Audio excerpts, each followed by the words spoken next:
Hey everyone, I haven't uploaded any videos in a long time, even though so much has happened in the past 2 years, since August 2022. I guess what has happened, or what happened in August of 2022, is mostly the reason why I haven't uploaded.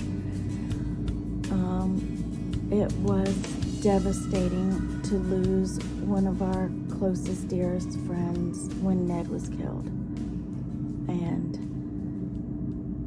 since then, off and on, I've been trying to make a video, maybe as a tribute to him or something. I have so much footage, well, not too much, but I have a fair amount of footage of him and pictures, and I just wanted to put it all together in something. But I feared that I would never be able to do him justice, and I won't. I can't. So, better done than perfect, I guess. Ned was a part of our almost daily lives, even more so during and after COVID. Ned loved going on mountain bike trips with us, which we did as often as possible. One of our favorites was Snowshoe Mountain, West Virginia, for the downhill mountain biking. We had a pretty regular crew, which we sometimes called the Rat House crew, because we all stayed in the same house, one of which was infested with mice.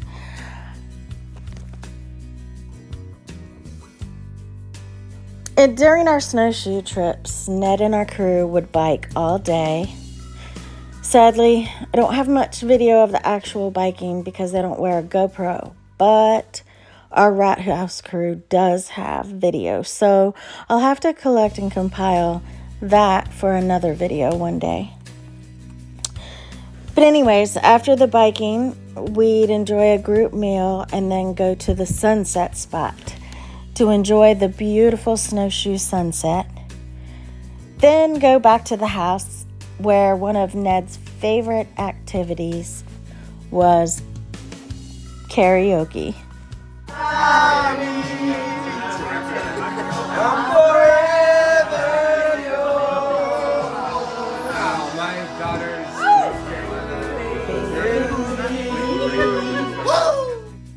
I have a lot more excellent karaoke footage at the end of this video, so be sure to stick around, or fast forward if you need to that if you'd like to hear his beautiful singing voice. In addition to multiple trips with Ned to Snowshoe, we also enjoyed mountain biking trips to Santos Trails, which were located in Ocala, Central Florida, and multiple trips to Western North Carolina, to places like Old Fort, and Beach Mountain, and Warrior Creek, to name just a few. We also took plenty of non-mountain biking trips together, such as traveling to Jamaica for my 45th birthday celebration, or to Danville, North Carolina to sup the rivers there. Supping is one of the other hobbies that we also enjoyed together a lot. But before I get into all of our more recent memories, maybe I should start at the beginning of our friendship. I first met Ned almost 20 years ago now while training Brazilian Jiu-Jitsu and CrossFit at what was then CrossFit NC, then became Forge Fitness, owned by Jason Culbreth. Ned quickly became a favorite training partner due to his size, friendliness, silliness, and respectful demeanor. I also greatly admired his strength and determination.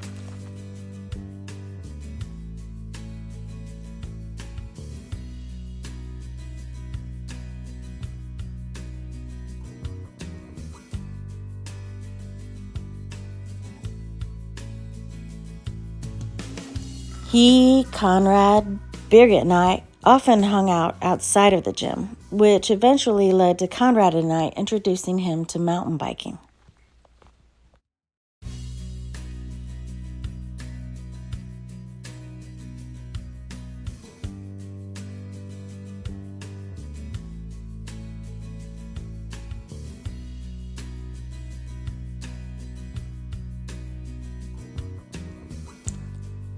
After mountain biking for a couple of years with Conrad and another friend of ours, Mike Malone, Ned, Mike, and I formed an adventure racing team called the Fire-Breathing Rubber Duckies.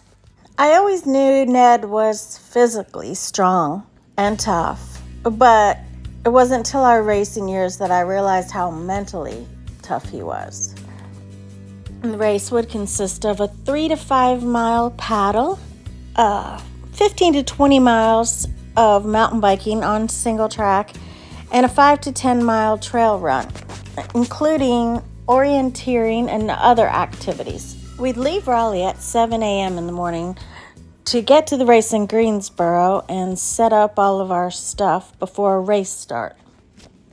We were racing for a good 5 hours, and afterwards we'd wait for all the racers to complete the race and hang out for the awards ceremony, then finally get something to eat on the way back home and make it home a good 12 hours later. Or maybe by 6 p.m. if we were pushing it, which we did have to sometimes because Ned would race all day long and then have to go into work that night and do the night shift.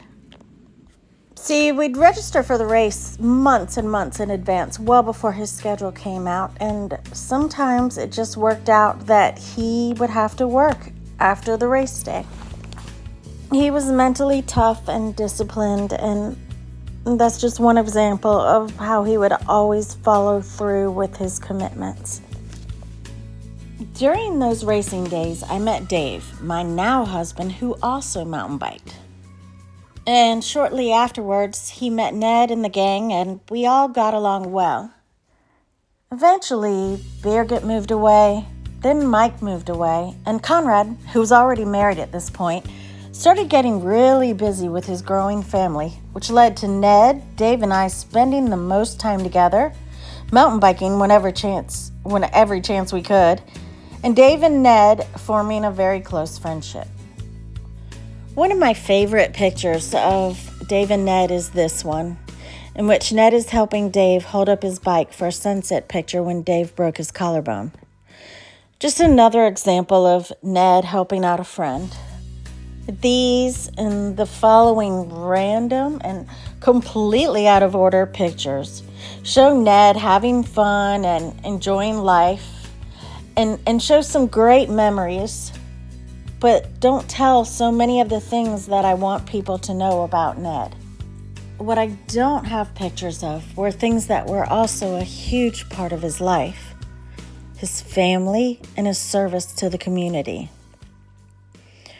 I'm not sure if these pictures also truly explain that he was an amazing friend, good to his core, generous, and always ready to lend a hand and to serve and protect everyone. Ned's generosity was legendary, and there are quite a few stories about how almost comically generous he was, namely one involving 180 rolls of toilet paper, which may have led to the shortage of 2020, and another about how he gave Ryan an entire loaf of bread after borrowing just 2 slices. Ned was pretty much always there to help his friends when they needed it, and he was the kind of friend who always made more deposits than withdrawals in the friendship bank account. He was also always so encouraging towards all of us and would tell me how proud he was of me when I deserved it. Another thing that was so awesome about Ned was that he was so incredibly respectful towards women. You can tell by the way he maintained his friendships with women and by the way he talked when it was just the guys, per Dave, and by the way that he protected women. There are so many things that we miss about him. I miss the silly memories of he and Dave coming up with crazy inventions to ward off bears. I miss annoying the crap out of him with pictures of pumpkin spice foods and the crazy new Oreo flavors. He always swore that original and double stuffed Oreos were the only Oreos worth eating. And my suggestions of anything else got a real rile out of him. And I almost sort of miss him annoying me with his Jim Gaffigan Hot Pockets impressions that drove me absolutely nuts. He was so protective of Dave, Robin, and me, and all of his friends. So I also miss how safe he made us feel. All in all, Ned was just a really, truly good person, friend, and a good canine deputy. He was more than just a badge. He was a unique individual with a huge heart and a strong drive to serve and protect. And he did it with integrity and passion. And again, making this is so hard because I know that I can never do Ned or our memories of him justice. But hopefully those of us who loved him will enjoy the pictures and the sentiment. Happy birthday, brother.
dreaming of Maccavision. Everybody wants to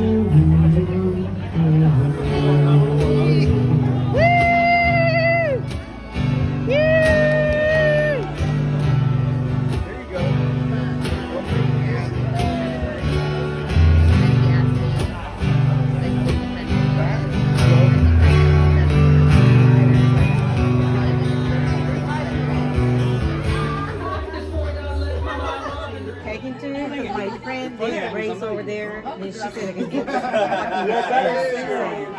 so that's what I'm saying. Like I need to know more details. Okay. Are we driving or walking? Okay.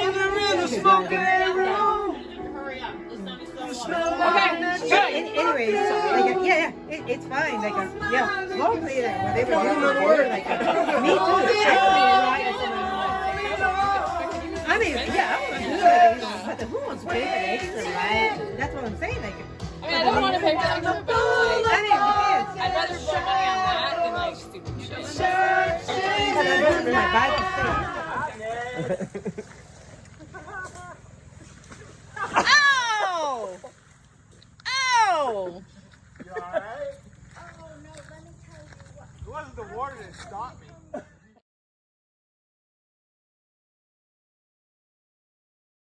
The place does? Of course it does. This is the dump we're staying at. You missed the most glorious sunset while you were stuck in the Oreo aisle. There's nothing wrong with Oreos, and not being stuck in the Oreo aisle is a problem.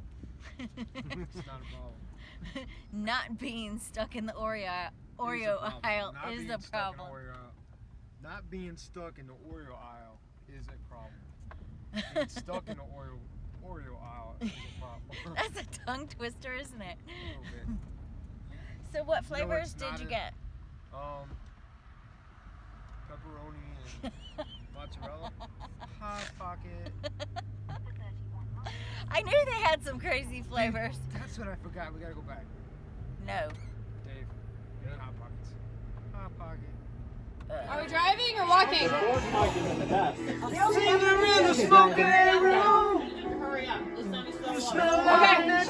Anyway, so like it's fine. Like locally whatever you order, like me too.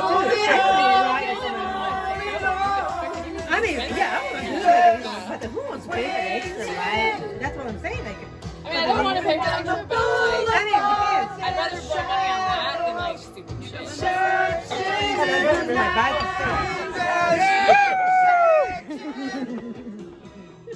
Up and down the boulevard, there's shadows dancing in the night. Street lights, people. Put the speaker down. Somewhere in the night. Your heart.